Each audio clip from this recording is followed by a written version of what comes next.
Alver, mis trenniga sa täna üllatasid meid? Täna oli meil tantsutrenn, aga ma ei kutsu seda enam latinoks nagu vanasti. Ja me kasutasime Brasiilia rütme ja siis me kasutasime vihmapille ja see on nagu abivahend, et siis see on sama hea kui body pump, aga veel parem. Selles mõttes, et me pumbime koos vihmapilliga ja siis siia juurde näiteks sellised erinevad vabastavad tantsuliikumised ja siis et anda inimesele näiteks sellised harjutusi, et tal oleks mõtlemist. Samas, et koordinatsiooni, selles mõttes, et oma paremat vasakut ajupoolkera rakendada rohkem ja sünkroonsusse viia, siis me kasutame, jalad teevad ühte asja, käed teevad teist asja, aga see on väga hea vabastav selles mõttes, et see paneb ka paremat ja vasakut ajupoolkera sünkroonselt töötama. Milleks see hea on? See on just see, et olla edukas äris ja olla edukas ka kunstilises maailmas. Kõik harjutused tundusid nii rasked, et kas seda on, kuidas õppimisprotsess käib? No õppimisprotsess on tegelikult ääretult lihtne. Me alustame ühest mingist sammu kombinatsioonist ja ehitame sinna teised asjad juurde.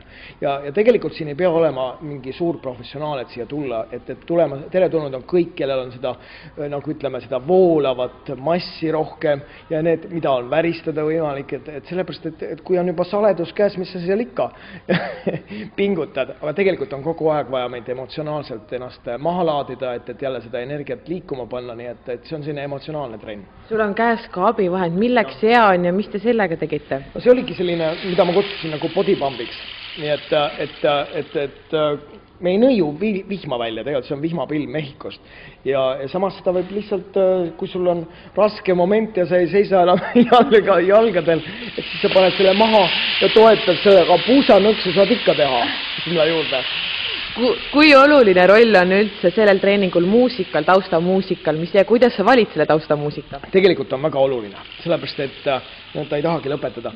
Et see on ääretult oluline sellepärast, et muusika paneb meid liikuma, rütm paneb meid liikuma. Samamoodi ma tunnis kasutan näiteks body drumming, see on nagu kehatrumm, selles mõttes, et me kasutame täiesti ka põrandat või plakse ja oma häält näiteks, et inimestel on väga kompleks täiesti oma häält kasutada, näiteks me teeme lihtsalt seda ai-tim-tim või ai-tam-tam või paneme mingid muud sõnad sinna rütmiliselt, sest see vabastab ka kurgutšakra ja meie suhteprobleemid, sest inimestel on näiteks see kurgu ja õlavöö on ääretult kinni ja sellepärast on ka hääl kinni inimestel ja nad ei suuda ennast väljendada, nii et see ei ole ainult tants, see tegelikult on palju rohkemat. Pärast trenni tood sa kõik treeningus olevad inimesed siia ruumi selle aparaadi juurde. Mis asi see on?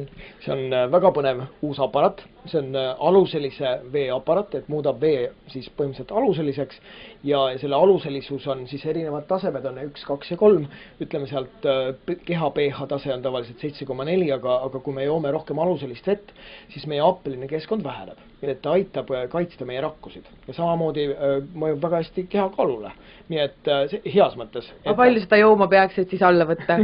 No siin mõned naised on juba päris kiiresti hakanud alla võtma, aga see ei tähenda, et nüüd 1,5 liitriga päevas hakkate kohe, aga ta aktiviseerib väga neerude tööd ja läbi selle muidugi käite seal WC vahet, rohkem tualeti vahet, nii et esimese tööd, kui mina hakkasin seda jooma, siis ma käisin 3 korda WC vahet. Aga kas kõik võivad juua seda vett, seal vastunäidustusi ei ole? Absoluutselt, ütleme ainult kui on maa-appega, ütleme, et kui on maa-alaappesus näiteks, et siis aluselist vett mitte tarbida, aga üldiselt on 98% inimesi vajab seda vett. Aga kuidas siis seda vett nüüd saab, et tuleb tulla järelikult sinu juurde?